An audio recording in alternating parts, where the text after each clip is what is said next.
अस्सलाम वालेकुम रहमतुल्लाहि व बरकातहू। उम्मीद है कि सब भाई खैरियत से होंगे। आज हमारे पास ऑडी A4 आई हुई है।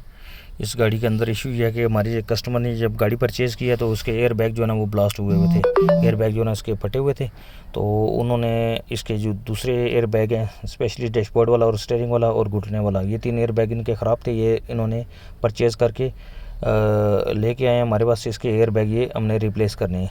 तो एयर बैग खोलने के लिए सबसे पहले हमने इसके जो पिलर की जो पट्टियाँ हैं ये साइड वाली ये खोलनी है।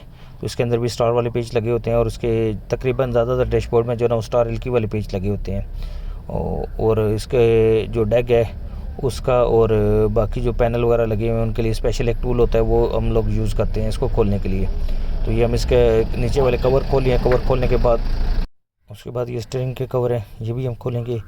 और इसके बाद मीटर का नंबर आ जाता है, मीटर हम खोलेंगे। और मीटर खोलने के बाद हमने ये डैशबोर्ड खोलना शुरू कर दिया है। डैशबोर्ड की जो एयर डक वगैरह हैं ये हमने खोले हैं। और इसको हम अब बाहर निकालेंगे डैशबोर्ड को।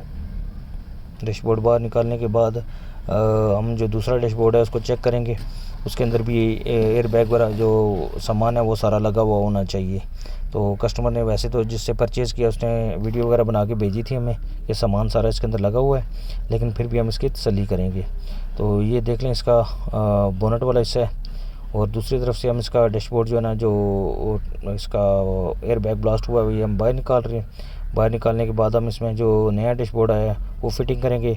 और इसके अंदर जितनी भी वायरिंग है, वायरिंग की हम प्रॉपर तसल्ली करेंगे। और अंदर से जितनी भी इसकी AC के डक वगैरह हुए हैं और एयर कूलर के जो बॉक्स वगैरह, ये सारी हम प्रॉपर इसकी सफाई भी करेंगे। सफाई करने के बाद हम इसका ये जो स्टीयरिंग वाला एयर बैग है ये भी हमने चेंज करना है। ये भी हमारा दूसरा आया हुआ है और इसको भी हम खोल के जो है ना वो दूसरा लगाएंगे। तो ये हमारा जो पुराना एयर बैग है ये मैं आपको दिखाता हूँ कि इसके अंदर जो है ना एयर बैग के ग्रिप के साथ रेजिस्टेंस जो लगी हुई हैं। रेजिस्टेंस जो किसी बंदे ने जो पहले एयर बैग की डब्बी प्रोग्राम किया तो क्लियर करने के लिए यहाँ पे ग्रिप के साथ रेजिस्टेंस लगा देते हैं और इसको रीसेट कर देते हैं। तो ये रेजिस्टेंस है इसकी, मेरे ख्याल में ये 2.2 ओम की रेजिस्टेंस ये लगी हुई है। ये हम उतारेंगे ये स्टीयरिंग वाले एयर बैग की तरफ। ये जो रेजिस्टेंस है ये हमारी स्टीयरिंग वाली साइड पे यहाँ पे लगी हुई थी, एक तार इन्होंने काट दी थी। और दूसरी जो रेजिस्टेंस है ये जो डैशबोर्ड का एयर बैग है उसमें लगी हुई थी, ये भी हम उतारेंगे। ये भी मैं आपको चेक करवाता हूँ। ये भी 2.2 ओम की रेजिस्टेंस ये भी लगी हुई है। तो ये हम उतारेंगे। उतारने के बाद हम इसकी जो है ना प्रॉपर जो जेन्युइन वायरिंग है वो हम करेंगे। वायरिंग करने के बाद हमने इसका डैशबोर्ड जोड़ना शुरू कर दिया है। तो ये इसके ऊपर जितने भी लगी हुई हैं चीज़ें, स्पीकर वगैरह हो गया, एयर डक वगैरह हो गया, इसका डैक वगैरह हो गया, ये चीज़ें हम प्रॉपर तरीके से इसकी फ़िटिंग करेंगे। तो बाकी इसकी जो सेटिंग है ये हम आपको पुराना डैशबोर्ड दिखाते हैं। ये पुराना जो डैशबोर्ड है इसके ऊपर ये देखें काफ़ी ज़्यादा प्रोटीन वगैरह लगी हुई है। तो प्रोटीन लगाने के बाद उन्होंने इसको पेंट किया हुआ है, पेंट करके ये फिटिंग हुआ था।